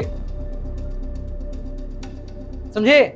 आप खुद सोच के देखो कि अगर हम आपको सिखा रहे हैं, कल को होकर मान लो हम भी रैम्बो जैसा बाल करा लेते, लाल पीला काला ब्लू, और आपको हम शिक्षा देंगे कि बाबू बाल कलर नहीं करना चाहिए, तो हम क्या रोल मॉडल बने? बस समझे? इसलिए जो आप पर अप्लाई होती है उससे पहले वो मुझ पर अप्लाई होती है। हम इस बात का ध्यान रखें कि मुझसे ऐसी कुछ गलती ना हो जाए। बात समझे? समझ में नहीं आया? तो मेरे अनुसार तो बाबू बोले मेरे का साइकिल भी चल जाए बाबू, तो गारंटी से बता रहे हर किताब के पीछे हम छपा देंगे। लेकिन दिक्कत यह है कि पॉसिबल नहीं है मुझसे, मेरे अकेले से क्या होगा, मेरे अकेले की सोच से क्या होगा। इसलिए हम क्या कर रहे हैं, हम अपनी सोच को डिलीवर कर रहे हैं, पोस्ट कर रहे हैं। सोच पोस्ट करना चाहिए। लोग अपने फोटोज पोस्ट करते हैं, हम कहते हैं सोच पोस्ट करो। और हम ये डालेंगे, इस वीडियो को हम डालेंगे यूट्यूब पर, हम डालेंगे, देखते कितने तक पहुंचता है। ज्यादा इंपैक्ट नहीं होगा हम जानते हैं, लेकिन फिर भी डालेंगे। एक दस्तावेज की तरह पड़ा रहेगा वो। क्यों? क्योंकि हमने सीखा है, ग्रीगर जॉन मेंडल एक साइंटिस्ट हुआ करते थे, जो मरने से पहले भी क्या कि बहुत कुछ सिखाकर दस्तावेज के रूप में चले गए। उनको जीते जी अपना अधिकार नहीं मिला, मरने के बाद उसको अधिकार मिल रहा है। हो सकता है मेरे मरने के बाद अधिकार मिल जाए हमको। क्या ये बातें कुछ सही थी? हर किताब के स्टार्टिंग पन्ने और पीछे पन्ने में डाल दिया जाए। सिंपल। हर नियम ये डालना चाहिए। ग्रुप मान लो कि अगर आप पहले पन्ने में ये डाल दो कि विद्यार्थी का अच्छे गुण क्या होने चाहिए, ये डाल दो। आखिरी पन्ने में ये डाल दो कि अच्छे टीचर होने का गुण क्या होना चाहिए, ये डाल दो। और हर बच्चा खोलने से पहले ये सीखे कि विद्यार्थी का क्या अच्छा गुण है, और उसको ये जानना कि टीचर का क्या अच्छा गुण है, तो किताब के अंत में जाकर देख, समझ में आ जाएगा। और क्या कह सकते हैं हम?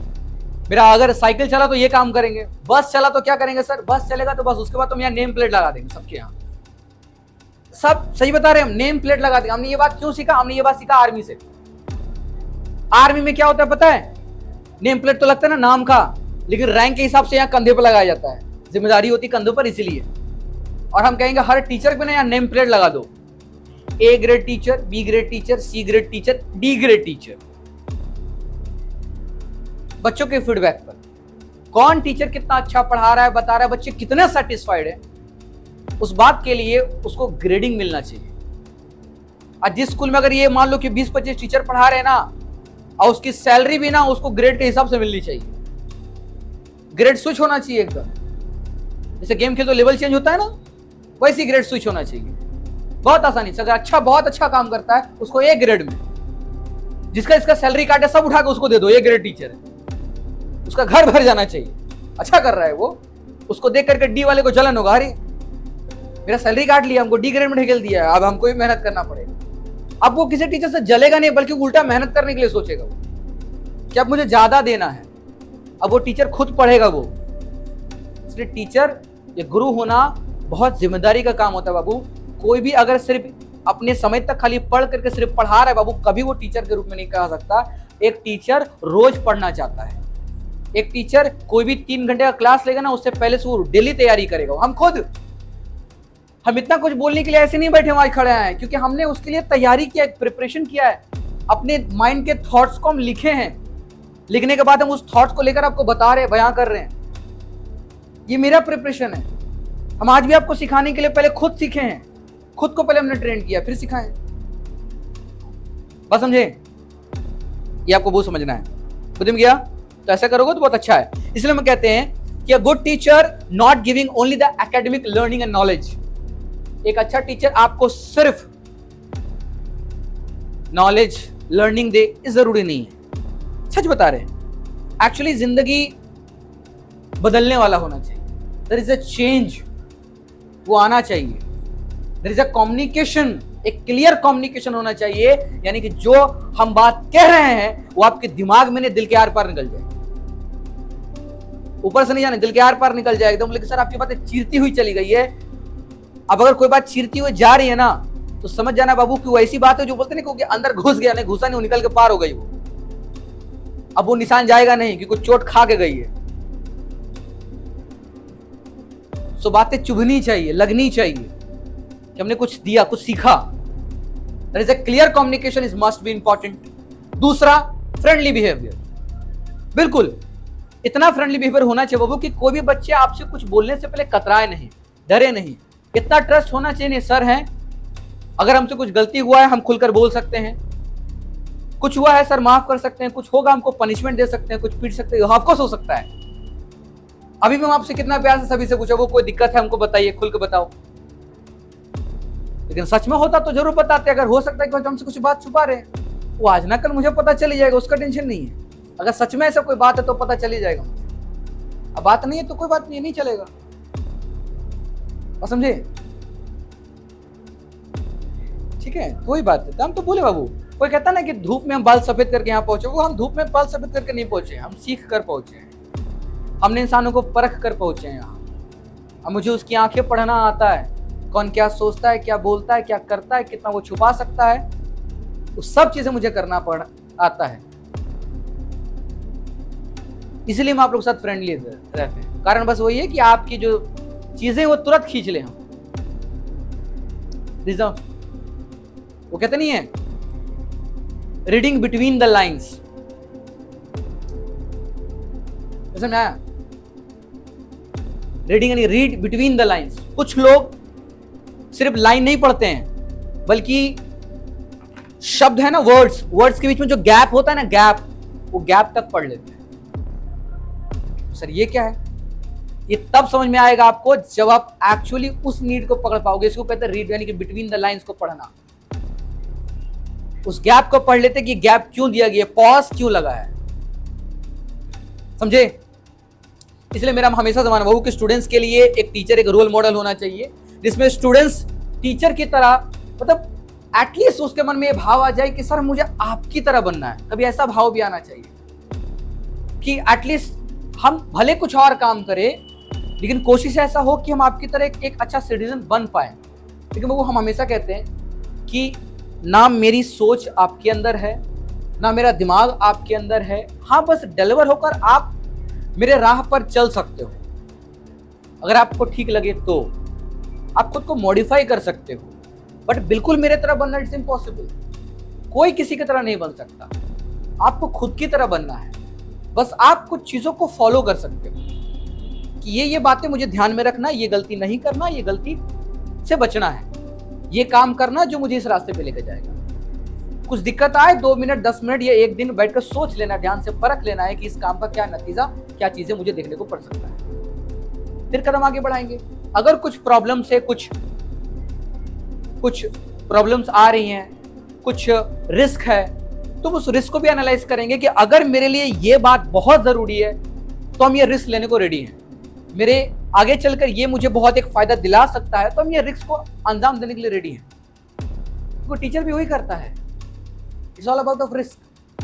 हम भी रिस्क लेते हैं। इसलिए कहते हैं बाबू कि नॉलेज को सिर्फ अपने लिए नहीं बल्कि रियल लाइफ में समाज को, आपके आसपास के हर उस व्यक्ति को अपलिफ्टमेंट के लिए होना चाहिए। उसकी सोच बढ़े, उसका माइंड चेंज हो, अपलिफ्टमेंट हो, अच्छी सोच जाए, एक पॉजिटिव सोच जाए। इसलिए एक समय तक पता है आदमी दुनिया के बताए रास्तों पर अंधाधुंध यानी कि अंधानुसार अंधा होकर चलता है। बता रहे, सच बता रहे आपको, ये सबकी कहानी है, हर इंसान की कहानी है, ठीक है। तो एक समय तक आदमी, कोई भी आदमी हो, आप खुद को भी उस आदमी कैटेगरी में डाल सकते हो, एज डजंट मैटर। तो कोई भी इंसान दुनिया के बताए रास्तों पर कि फलना ने ये बोला है ना, ढिमकाना ने ये कहा है ना, फलना जो हम लोग कहते हैं, इसने ये कहा और मैं बात मान के किया, तो दुनिया के रास्ते, दुनिया के दिखाए हुए रास्ते पर अंधानुसार यानी कि अंधे होकर चल देते हैं, बिना इस बात को परखे, सोचे, समझे, ऐसा कुछ नहीं। और फिर उसे अगर अंत में एक अच्छा व्यक्ति, एक अच्छा गुरु मिले जो उसको राह दिखाए, सही क्या है, गलत क्या है, तब वो उस अंधे वाली जिंदगी से बाहर आ पाता है। समझे क्या करें? इसलिए एक अच्छा शिक्षक,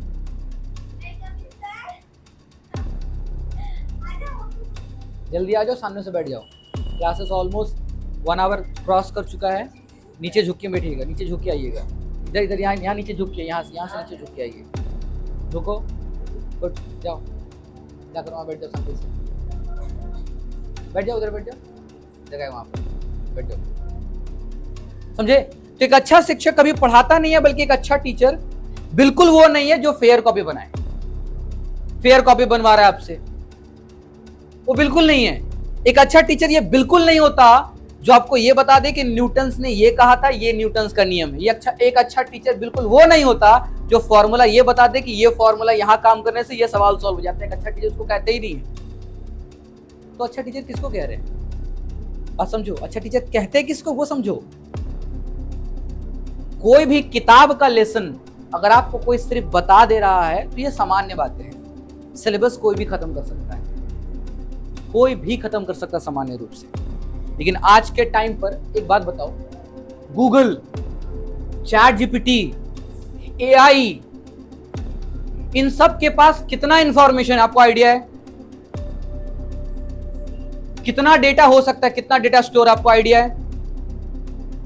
आज ये लोग पूरी नॉलेज पर, पूरी लर्निंग पर, पूरी एजुकेशन पे इतना बड़ा कब्जा कर चुके हैं कि इनसे ज्यादा दिमाग कितना स्टोर करेगा। हम लोग किससे कंपेयर कर रहे हैं? गूगल, चैट जीपीटी, एआई, इन सब के पास हमसे बहुत ज्यादा गुना डेटा है। और अगर आप अच्छा कमांड करोगे बाबू, तो बता दे रहे वो सब डेटा निकाल के दे देगा। एक अच्छा टीचर आपको पढ़ाता नहीं है, बल्कि एक अच्छा टीचर आपको टूल सिखाता है कि पढ़ते कैसे, ये हम बताते हैं, आओ ये बातें जानना, ये टूल्स देखो, इस तरीके से पढ़ना है। इसलिए एक अच्छा टीचर वो फेयर कॉपी बिल्कुल नहीं बनाता। एक अच्छा टीचर आपको ये बताता है कि पढ़ते कैसे, ये मैं सिखाता हूं। ये दो बातें हैं, ये सीखो। यहां से पढ़ना, ऐसे पढ़ना है तो टूल सीखो, ना कि फेयर कॉपी करना, ना कि सिर्फ सिलेबस खत्म करना। सिलेबस कोई भी खत्म कर सकता है। आप अगर श्रद्धा से, अगर खुद से भी बैठोगे बाबू, इतने सारे आज ऑप्शंस हैं, लेकिन सबको खाली एक ही ऑप्शन दिखता है, वो है यूट्यूब। यूट्यूब ही सबके पहला ऑप्शन है, लेकिन बाबू हम कहेंगे उससे बेहतर चीजें हैं, उससे बेहतर अवेलेबल चीजें हैं। यूट्यूब में गंदगी बहुत ज्यादा मचा हुआ है, फालतू चीजें ज्यादा बढ़ा हुआ है, और वो आपको फंसाए रखती है जाल के रूप में। उससे बेहतर आपके लिए गूगल काम कर सकता है, उससे बेहतर आपके लिए चैट जीपीटी काम कर सकता है। यूज करना चाहिए, बट उसमें लिखना होता है, मेहनत लगती है, सोच, अच्छी कमांड करना पड़ता है, तब जाकर आपको डेटा सही मिलता है। बट इतनी सोच डेवलप हम लोग करते ही नहीं, कभी काम ही नहीं किया ऐसा कि गूगल पे अच्छा कमांड देकर के डेटा निकाले, आपका सिलेबस आराम से खत्म हो जाएगा। गारंटी से बता रहे हैं, सिलेबस आप खुद से खत्म कर सकते हो। लेकिन मकसद आपका सिलेबस खत्म करना नहीं होना चाहिए, मकसद होना चाहिए कि हम सीख किस प्रकार से रहे। व्हाट्स गेनिंग, किसी चैप्टर को सीख करके मुझे ये फील होना चाहिए कि हमने कुछ नया क्या सीखा इसमें। किसी चैप्टर को पढ़कर मुझे ये फील होना चाहिए कि हम इस चैप्टर को सीख करके हम मुझे क्या मिला, क्या बेनिफिट हुआ और हम इसे क्या कर सकते हैं। क्या इसके कारण से मेरे कुछ सोच में बदलाव आया, मेरे अंदर में कुछ अपलिफ्टमेंट हुआ, हमने नए रूल सीखे, लेकिन रूल्स में क्या मिला। लेकिन क्या कहते हैं बाबू, आपके एजुकेशन सिस्टम इस तरीके से ठप है कि सिलेबस पर इतना चाप होता है कि आप अच्छा सीखने के लिए अगर आगे बढ़ो तो टाइम कंज्यूमिंग है। और स्टूडेंट का माइंड, जो आज माइंड है, वो इतना स्लो हो चुका है पहले के मुकाबले में कि पढ़ने की इच्छा ना के बराबर होती है। सच्चाई है, आपको नींद आ जाएगा पढ़ाई के नाम पर। सिंपल, कोई अगर राह चलते आपको अगर कोई बड़ा बोलेगा बेटा पढ़ाई पे ध्यान दो, पढ़ाई पे ध्यान दो, तो आपको लगेगा अरे हर दूसरा तीसरा दिन आज चौथा लोग आके यही बात तो बोलता है, पढ़ाई पे ध्यान दो। हाँ, आप अगर अपने ऊपर ध्यान दिए हो तो आप आईएएस ऑफिसर होगा फिर। तो यही बात है बाबू, बस समझे क्या कह रहे हैं। इसलिए बाबू साफ साफ कह रहे हैं कि आज के टाइम पर जब गूगल, एआई, चैट जीपीटी ये सब नॉलेज पर इस प्रकार कब्जा कर चुके हैं, तो सब मशीन लर्निंग के मुकाबले में हम लोग कुछ नहीं है। हम लोग किससे मुकाबला करेंगे, क्या मुकाबला कर पाएंगे इन सब से? कभी नहीं। मुझे ये याद रखना पड़ता है कि ये मतलब ये युद्ध इस समय में हुआ था, क्या हुआ था। अरे आज गूगल का जमाना है, there is a 5G mode on, आज 5G मोड है, सबके हाथ में आज फोन है। नेट के बिना कोई जिंदगी का एक पत्ता नहीं हिलेगा अगर इंटरनेट गायब हो गया तो। इस युग में देखो वो डेटा स्टोर करना दिमाग में अच्छी बात है, बहुत अच्छी बात है, स्टोर करिए, आपका मेमोरी कितना शार्प है पता चलता है। लेकिन हम ये कहेंगे समझ कर डेटा स्टोर करो। विदाउट अंडरस्टैंडिंग आप अगर अपने दिमाग में कोई डेटा स्टोर कर लिया बिना समझे, तो इट्स जस्ट लाइक गार्बेज, उस कूड़े की समान है। ना आपके घर में कोई जरूरत होता है कूड़े का, और ना आपके दिमाग में होना चाहिए, लेकिन हम लोग भर के रखें। समझे?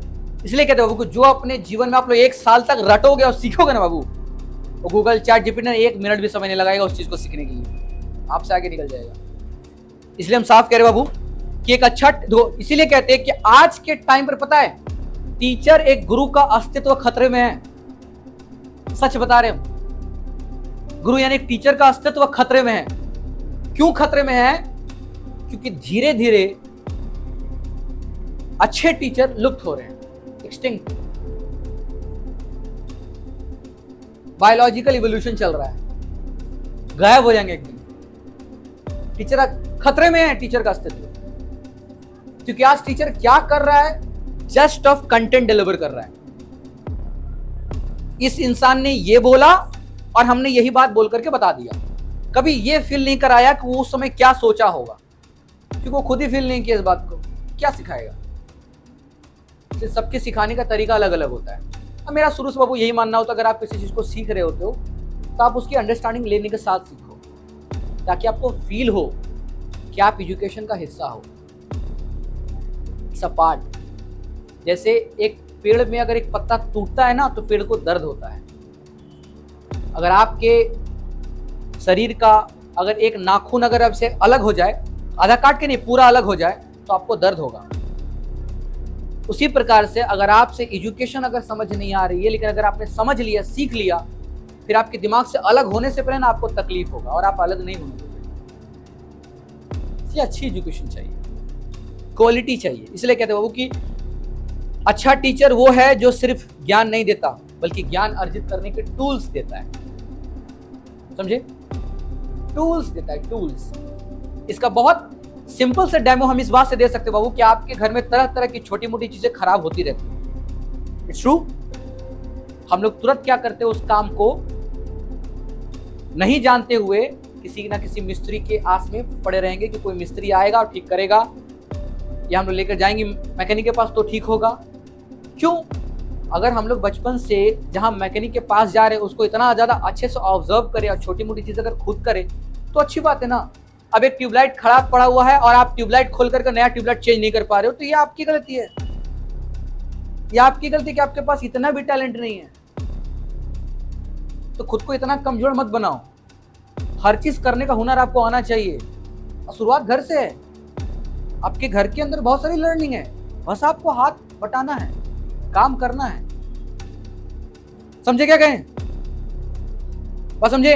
तो ज्ञान खुद सीखना है। कैसे सीखना है ये हम सिखाते हैं, हम आपको शुरू से पता है, इसलिए टूल समझिए, ठीक है। इसलिए मुझे कबीर का दोहा, एक बहुत अच्छा दोहा मुझे याद आता है। अच्छा, ये जो कुछ क्वालिटीज है जो टीचर्स की होनी चाहिए, वो आपको यहाँ पर दिखा रखे हैं कि सेल्फ अवेयर होना चाहिए। सेल्फ अवेयर का मतलब होता है कि जैसे कुछ भी अगर नया हो रहा है समाज में या क्या चल रहा है नहीं चल रहा है, उसके प्रति वो खुद को भी अवेयर रखे और अपने साथ साथ विद्यार्थियों को भी अवेयर रखे, मतलब उसको बताए। दूसरी बात में नॉलेज अच्छा होना चाहिए। अच्छा नॉलेज का मतलब ये नहीं होता कि सिर्फ किताबी ज्ञान, वो गारंटी बताओ, वो सिर्फ किताबी, सच बता रहे, एक ऐसा टीचर भी है जो बहुत पढ़ा, बहुत आगे तक अच्छा खासा पढ़ाई किया, लेकिन अच्छा खासा पढ़ाई करने के बाद अगर अच्छा कंटेंट डिलीवर नहीं कर पा रहा है, एंगेजमेंट नहीं कर पा रहा है, तो वो उसका अच्छा ज्ञान किसी काम का नहीं है। सच है, आपने एक नई गाड़ी खरीदी, ब्रांड न्यू गाड़ी खरीदी, चल नहीं रहा आपसे, गाड़ी स्टार्ट नहीं हो रही, तो गाड़ी किसका? कुछ नहीं, सिंपल। और एक खटारा गाड़ी है, गाड़ी एकदम खटारा है लेकिन चलती है, मुश्किल टाइम पर वही गाड़ी काम आएगी। यानी मुद्दा मेरा चलना है, सिर्फ नॉलेज कभी रुकना नहीं चाहिए, चलना चाहिए। वैल्यूज डिफरेंसेस आपको पता होना चाहिए, क्या सही क्या गलत, किसका कितना तरह का वैल्यूज होता है, वो डिफरेंसेस आपको पता होना चाहिए। ये गुरु का काम होता है कि वो खुद को भी समझाए और सामने वाले को भी सिखाए। एनालाइज स्टूडेंट लर्निंग, हर स्टूडेंट के अंदर में एक खास गुण होता है, उस गुण को पहचान को उसको बाहर निकालना, ये क्वालिटी होती है। And takes risk in teaching, पहला पॉइंट यही है, बहुत रिस्क होता है पढ़ाने में। बताए नहीं, इतना रिस्क होता है कि एक टाइम पर सबसे पहले डार्विन की एक स्टोरी, डार्विन की एक थ्योरी आया करता था। किसी टीचर ने क्या किया था अपने क्लास में ना, डार्विन की थ्योरी बता दिया था। अब उसको उस समय प्रूव नहीं हुआ था, लेकिन डार्विन की थ्योरी बता दिया था क्लास में, उसका रातों रात जेल हो गया था। जज पे उसमें मुकदमा चढ़ा दिया, फाइन लगा दिया, बोला कि how day you that teach in the class evolution of the, जो टॉपिक दिख रहा है एवोल्यूशन, वो क्यों सिखा दिया बच्चे को, क्यों सिखा दिया, और उसको जुर्माना लग गया। And there is a lots of, बहुत सारी क्वालिटी है जो टीचर्स के अंदर होना चाहिए। तो इंगेजिंग, काउंट, अब इतना कुछ नहीं बता रहे, बाकी आप है मिल जाएगा वीडियो में, जाकर रोक कर देख भी सकते हो, और गूगल पे सर्च मारो तो बहुत सारे दिख जाएंगे। इनका मानते कितना है वो उससे फैक्ट पड़ता है, जितनी बातें लिखा हुआ उससे फर्क नहीं पड़ता, मानते कितना है, अप्लाई कितना करते, इस बात से फर्क पड़ता है। इसमें भले 10 बातें, लेकिन 10 बातों में से कोई 4 भी मान रहा है, 5 ही मान रहा है, तो समझ आना क्या कहीं ना कहीं गुण तो है। सब मानना पॉसिबल है, आइडियल केसेस, और आइडियल एग्जिस्ट नहीं करता, लेकिन एक टीचर को आइडियल मॉडल ही बनना पड़ता है, यही उसका पहला यही रिस्क है उसके लिए।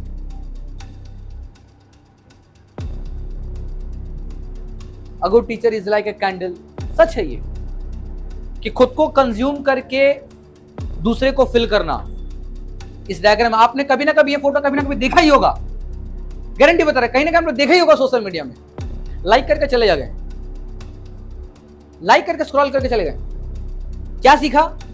सीखा ये कि जिस तरीके से, ये देख रहे हो क्या हो रहा है, ये जैसे मोम की तरह भरने की दिखाया जा रहा है कि किस तरीके से खुद को जला करके भर रहा होता है, और भरने के बाद ये भी खुद एक कैंडल बनेगा, वो आगे चल करके उसका भी काम होता है उसको जलना, यानी उसका भी काम होता है जल करके किसी दूसरे को भरना। यानी बाबू बात को समझो, यहाँ पर एक सीधा मुद्दा आता, मुद्दा ये आता है कि आप जब सीख रहे हो, किसी चीज को सीख रहे हो, कुछ ले रहे हो ना, कुछ अर्जित कर रहे हो ना, तो आपको देकर जाना है, आपको देकर जाना है, ये लेकर नहीं जाना है। अगर आपको शिक्षा, अच्छी शिक्षा मिल रही है और आपके पास अच्छा ज्ञान, अच्छा शिक्षा है, तो आपका ये कर्तव्य बनता है कि आप अपनी शिक्षा को डिलीवर करके जाएं, देकर जाएं। जरूरी नहीं है कि आप सिर्फ टीचिंग फील्ड में रह करके आप सिर्फ किसी को पढ़ा करके आप दे पाओ, नहीं, आप अपने कर्मों से, अपने काम करके भी आप समाज को अपने जो लिया गया अर्जन ज्ञान है उसको आप दे सकते हो, बांट सकते हो, अपने घर से शुरुआत कर सकते हो। इसलिए ये इसका उद्देश्य है। तब हम लोग बोलते हैं कि टीचर्स, इसलिए कहता है good teacher is like a candle, खुद को कंज्यूम करके दूसरे को लाइट अप करता है। और ये हम बता के गए कि हम लोग इससे मुकाबला क्या करेंगे, बताओ, इससे हम लोग कभी मुकाबला नहीं कर सकते। कोई कहता है कि डेटा स्टोर करना, वो इससे बिल्कुल नहीं है। अगर मुझसे कोई पूछता है कि ये वाला, मान लो वो अगर कुछ मुझे कोई पूछता है कि प्लासी का युद्ध कब हुआ था, बताओ तो तुम्हारा जीके कितना स्ट्रांग है। हम देखो भाई, हम 5G दुनिया में हैं, हम अपने दादाजी के टाइम काल में रहते तो जरूर रट्टा मार के याद करते और आपको मुंह जवानी आंसर देते, जो मेरे दादाजी करते थे, मेरे दादाजी ने किया था, कंठस्थ में रखते थे और बात करते थे, ठीक है। लेकिन आज हम दादा नहीं है, हम दादा के पोते हैं, और हमारे एज में 5G चल रहा है। हमारे दादा के टाइम पे 1G नहीं चलता था ठीक से, और आज 5G मोड है, हर घर में आज स्मार्टफोन है, हर हाथों में आज स्मार्टफोन है। एक बार गूगल को कमांड देंगे प्लास्टिक युद्ध कब हुआ तो डेटा साथ निकाल के दे देगा। पढ़ के हम आपको समझा सकते हैं क्या हुआ तो हम पढ़ के बता सकते हैं, लेकिन मुझे बोले कि आपको दिमाग में होना चाहिए, तो प्लास्टिक युद्ध जानकर हम क्या करेंगे? हुआ था, अच्छी बात है। अगर उस युद्ध से कुछ सीखने मिलेगा तो हम सीख लेंगे कि इस युद्ध से मुझे ये सीखने मिला, ये सीख सकते हैं। लेकिन प्लास्टिक युद्ध क्या हुआ था, कब हुआ था, ये मुझे जानने का शौक नहीं है, बट कि उससे सीखने क्या मिला, उस युद्ध का कारण क्या था और उससे मुझे क्या सीखने मिल रहा है, अपने लाइफ में क्या चेंज कर सकते हैं, ये मुझे जानने का मौका मिले तो हम नहीं छोड़ेंगे, ये हम जरूर जानेंगे। इसलिए टाइप्स ऑफ एजुकेशन टूल्स आप आजमाइए कि सीखना कैसे है। बस समझे, एक अच्छा बाबू गुरु का भी ज्ञान नहीं देता, बल्कि आपको एक अच्छा टूल्स प्रोवाइड करता है कि सीखते कैसे, ये हम बताते हैं। बुझे भैया? और ये कबीरदास का ये दोहा मुझे बहुत भावुक करता है। सुनो ध्यान से, ये मुझे इतना भावुक करता है कि क्या कहे, कहता है कि पीछे लगा जाई था लोक वेद के साथी। क्या कहा? पीछे लगा जाई था लोग वेद के साथी, आगे थे सतगुरु मिलिया दीपक दिया हाथी। क्या कहा इसका मतलब? इसका मतलब यह है कि जो लोग जो कहते हैं या समाज जो कहता है, मैं उसके पीछे पीछे चलता रहा, उसके पीछे चल रहा था। जो समाज ने मुझसे कहा कि ये काम करना है, जो लोगों ने मुझसे कहा कि ये चीज ऐसी इस प्रकार से होती है, मैं उसकी बात मानकर उसके पीछे पीछे चलता रहा, उसके पीछे उसका अनुसरण, उसका फॉलो करता रहा। लेकिन कहा ना, अंधा अनुसार, यानी अंधा होकर चल रहा था। आगे ते सतगुरु मिलिया। सतगुरु का मतलब होता है ज्ञानी गुरु। एक ऐसा आगे चल करके मुझे ऐसा सतगुरु मिला जिसने मेरे हाथ में दीपक रख दिया। क्या रख दिया? ज्ञान नहीं दिया, है ना? बोले गुरु था, ज्ञान देना चाहिए, नहीं, ज्ञान नहीं दिया, मेरे हाथ में दीपक रख दिया, दीपक दिया। यही कहता है, दीपक दिया हाथी। यहां हाथी के शब्द का मतलब नहीं एलिफेंट, नहीं, दिस इज नॉट एलिफेंट। यहाँ हाथ को हाथी कह रही है। ये कबीरदास का दोहा है कि पीछे लगा जाई था, मैं पीछे लगा, मैं पीछे, सारा जीवन पीछे लगा, लोग के पीछे, समाज का कहने के पीछे लगा रहा, सारा जीवन चलता रहा। लोग वेद के साथ ही, लोग तरह तरह की बात मुझे कह रहे थे, मैं उसके साथ चल रहा था। लेकिन जैसे मुझे आगे जाकर के सत्य गुरु मिला, एक सत्य गुरु यानी सत्य गुरु मिला, तब जाकर दीपक दिया हाथी। मुझे गुरु ने ज्ञान नहीं दिया, बल्कि गुरु ने मेरे हाथ पे क्या दिया? दीपक दिया। क्या दिया? दीपक दिया। और दीपक देने के बाद आपको ये कहा, ये बुद्ध का बात है, ये जो है ये लाइन बुद्ध ने कहा था, और बुद्ध की बातों से इंस्पायर होकर के कबीरदास ने ये दोहा लिखा था। दीपक दिया हाथी, और बुद्ध की बात में ये कहा, अप दीपो भव। अप दीपो भव मतलब होता है कि अपने प्रकाश स्वयं बनो। आपको दीपक देकर मतलब क्या बताया? आप अपना प्रकाश स्वयं बनिए। ज्ञान नहीं दिया, बल्कि यह बोला कि आप अपना ज्ञान, अपना प्रकाश खुद बनो, यानी कि खुद ज्ञान अर्जित करना है। कि कोई भी आपकी जिम्मेदारी कभी नहीं लेगा कि आपको ज्ञान देगा। बस समझे, यही जीवन का सत्य है। पता है क्यों? If you are not interested, nothing is interesting. कोई भी काम हो, कोई भी चीज हो, if you are not interested, nothing is interesting.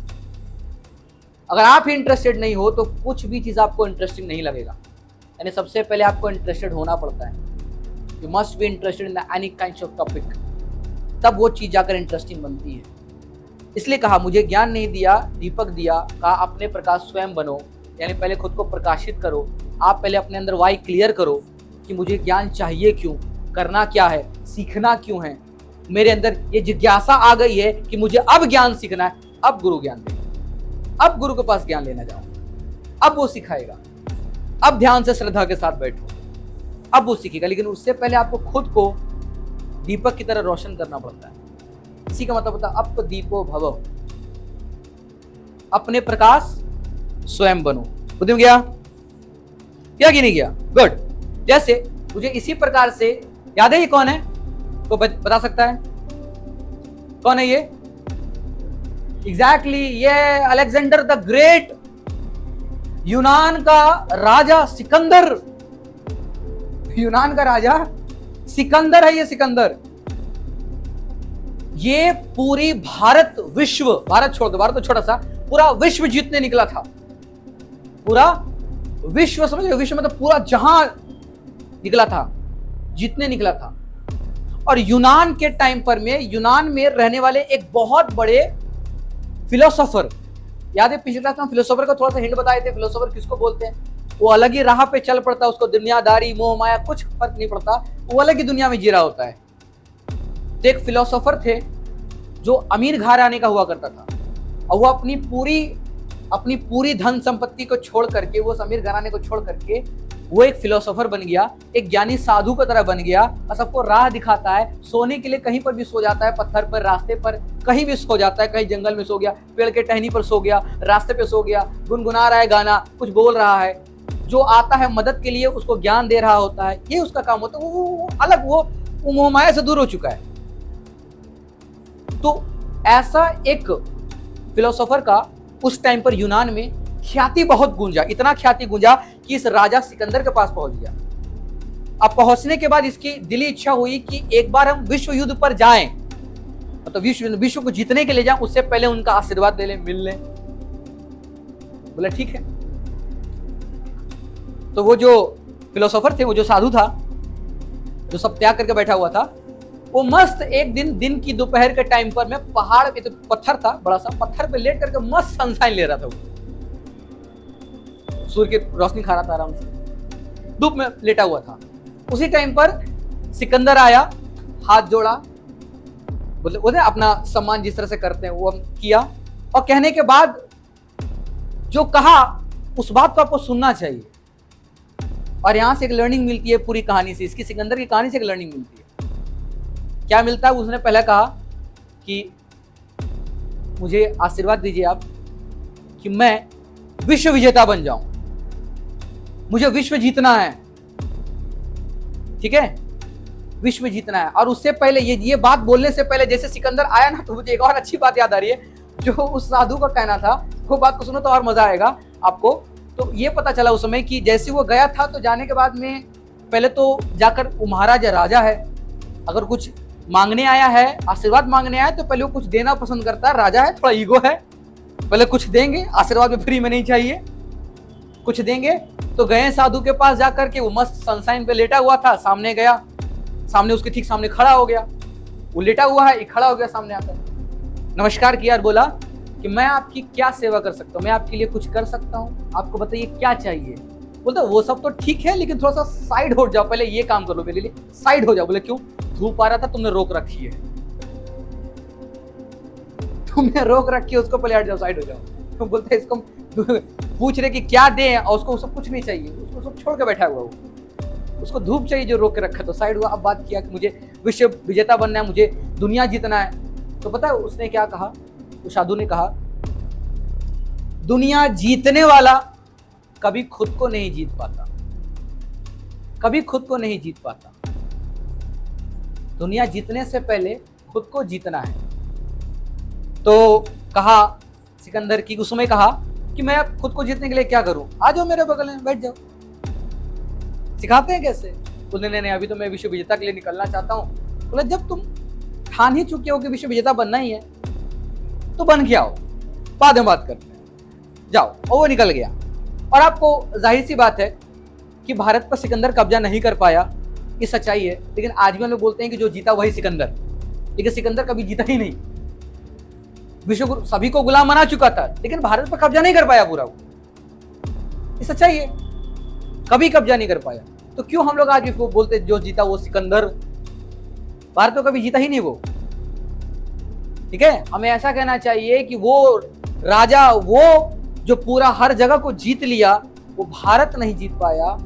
वो सिकंदर जो भारत नहीं जीत पाया, वो सिकंदर जो भारत में आकर हारा, वो सिकंदर जो भारत को जीत नहीं पाया, इसकी संस्कृति के सामने टिक नहीं पाया।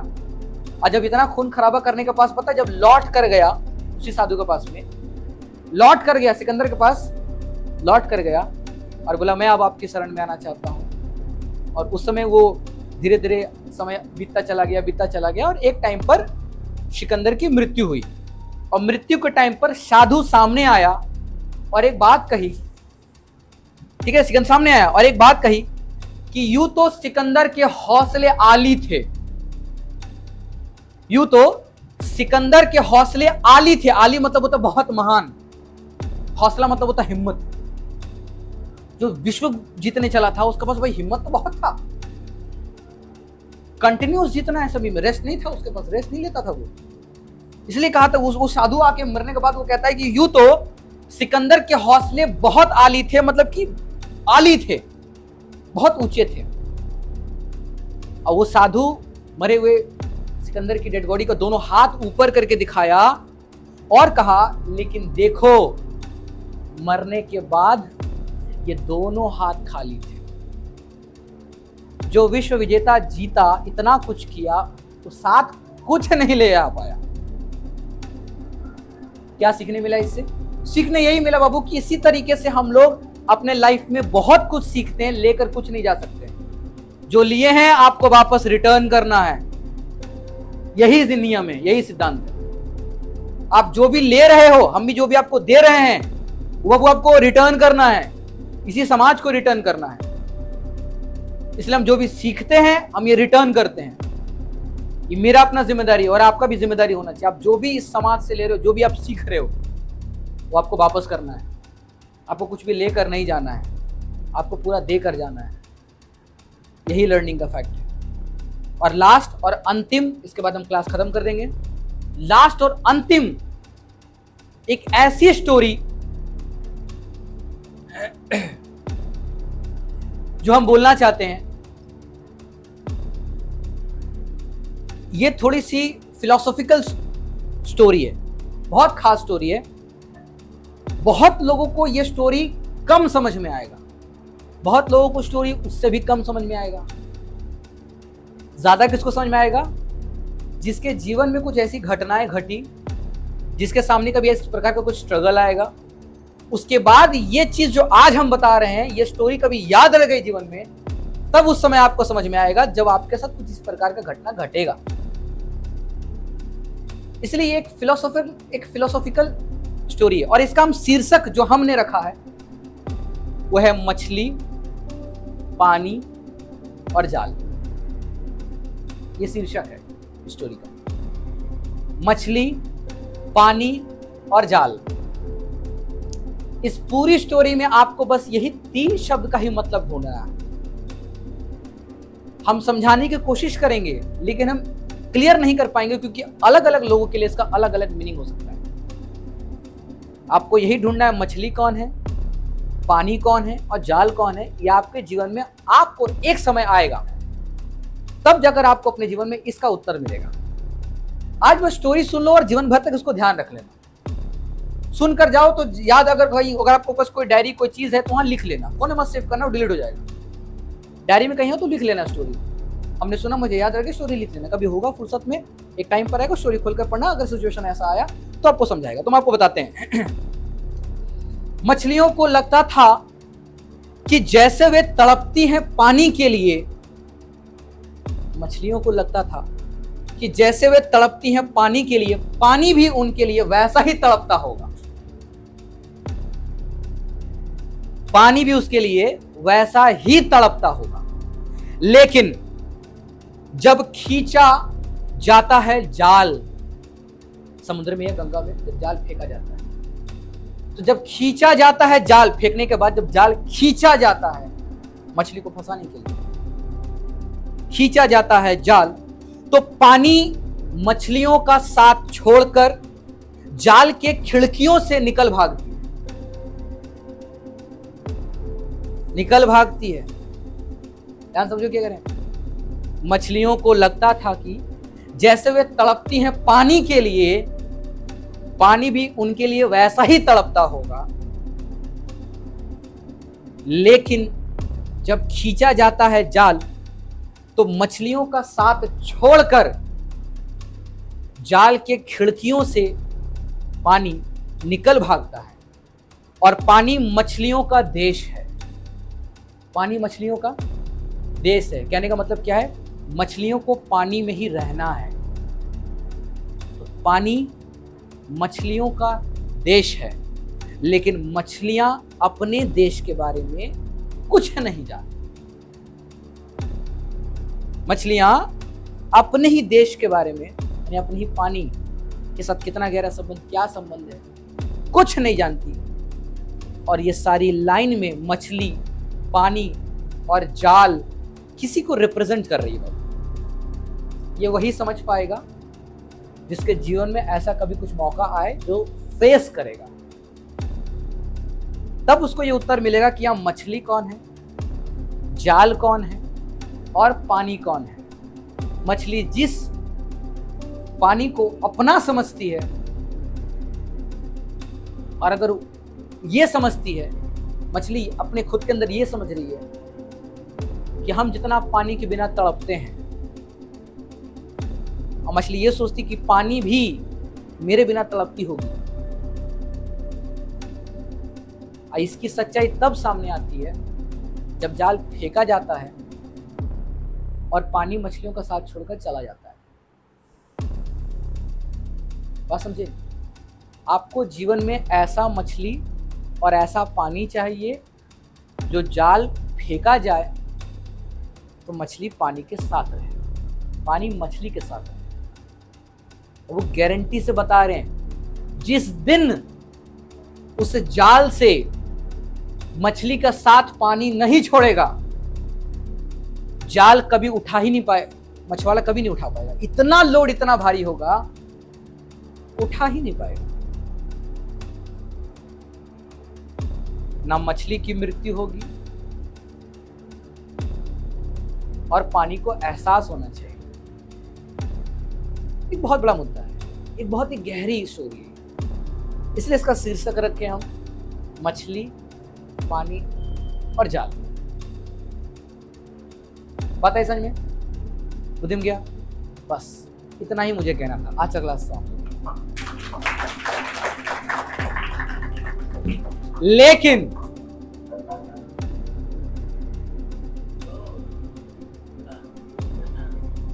देखकर आप लोग समझ गए होंगे, sir it's a tour time, sir educational tour आ रहा है। क्या आ रहा है? सच में आ रहा है। आप लोगों ने मुझे इतना तोहफा दिया, हम संभाल नहीं पा रहे। तो कहा ना बाबू, हम लोगों को सबको यहां देकर जाना, रखना कुछ नहीं है। और इस बात के लिए हम हमेशा रहते हो, हम रखते कुछ नहीं है।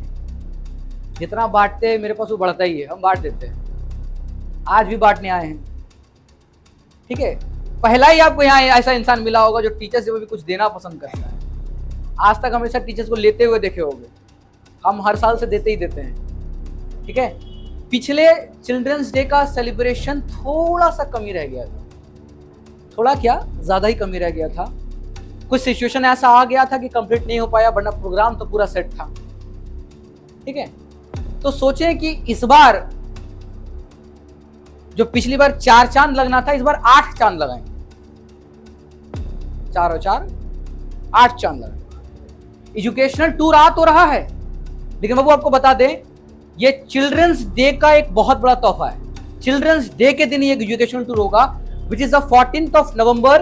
मार्क द डेट, ये डेट मिस नहीं होना चाहिए। कुछ अगर इधर उधर है तो साइड कीजिएगा। कुछ है सेंटर उस दिन पड़ेगा, उस दिन छुट्टी रहेगा, गारंटी। नहीं पड़ेगा, छुट्टी रहेगा, गारंटी बता रहे हैं। अगर हुआ तो हमको जजेस करेंगे, लेकिन छुट्टी रहेगा ही चांस। 14th of November, वो नवंबर में स्टार्ट होगा और एक हफ्ता तक ही रहता है, एक हफ्ता 10 दिन तक रहेगा, ठीक है। तो हम ऐसा क्यों कह रहे हैं, सुना बाबू ध्यान से। क्योंकि इस 14th of November को जो टूर हो रहा है, ये अभी तक हम इस जगह पर किसी को नहीं लेकर गए, किसी को नहीं लेकर गए अभी तक। और ये बहुत दूर भी नहीं है, बहुत करीब भी नहीं है। कोलकाता में है। हम प्लेस कभी नहीं बताते हैं, बिकॉज इट्स अ सरप्राइज रहता है वो, और ना मुझे कोई फोर्स करे, ना कभी किसी पेरेंट्स को फोर्स करने देते हैं हम कि मुझसे पूछते बच्चा कहाँ जा रहा है। अब इतना कहेंगे भरोसा है तो भेज दीजिए, भरोसा नहीं है तो अपने साथ पॉकेट से रुमाल निकाल करके उसका हाथ अपना हाथ बांध करके रखिए। भरोसा है तो भेज दीजिए, क्योंकि हम लोग 12 घंटा का लर्निंग लेने जा रहे होते हैं। उस 12 घंटे में बहुत कुछ सीखते हैं, बहुत कुछ करते हैं, और उस दिन होता है। और इस बार खास इसलिए है बाबू क्योंकि इस बार जो चिल्ड्रंस डे के लिए जो ट्रिप ऑर्गेनाइज किया गया है, जो एजुकेशनल टूर होगा, उसका A to Z खर्च वो हम करेंगे। A to Z खर्च हम करेंगे, किसी को एक भी खर्च नहीं करना होगा। जस्ट पेरेंट परमिशन चाहिए कि मुझे जाना है। 1 रुपए किसी का खर्च नहीं होने देगा, ये मेरी जिम्मेदारी। ठीक है, तोहफा कैसा देते हम बताते, पसंद आया वो हम लेकर जाएंगे और मेरी जिम्मेदारी से चलोगे। क्यों चलोगे? क्योंकि पिछली बार रह गया था, इस बार भी रह गया था, तो बनता है आपको खर्चा करना पड़ेगा। तो जो है वो हम करेंगे खर्च, हम अपने पैसे से करेंगे। फैमिलीज का पैसा से नहीं, अपने पैसे से करेंगे। इसका पैसा कहीं नहीं जाता, इसका पैसा का बहुत ध्यान से यूज करते हैं, अपने पॉकेट से पैसा यूज करेंगे। और इस चिल्ड्रंस डे के दिन में हम लोग पूरा चिल्ड्रंस डे वहां सेलिब्रेट करेंगे। जी हाँ, वहां लर्निंग के साथ सेलिब्रेशन भी होगा। चिल्ड्रंस डे के टाइम पर में कई सारे गेम्स होते हैं, सभी को ईच एंड एवरीवन, सभी को कुछ ना कुछ तोहफा मिलता है, सभी को कुछ ना कुछ जरूर मिलता है। सेलिब्रेट करेंगे, कुछ कुछ नई चीजें आपको देखने को जानने को मिलेगा, वो वही पता चलेगा आपको। ठीक है, तब तक क्या करना है? दिल थाम कर इंतजार, कीप पेशेंस, नहीं एक्सट्रीम पेशेंस रखना होगा। 14th of November, this is my last point. खत्म। चलिए अब आप लोग घर जा सकते हैं। घर जाइएगा सीधा, बिना देरी किए, बिना रास्ते में बकवास किए। हाँ, वो गिफ्ट खोल दे सबका। अच्छा, कौन सा खोले बताओ?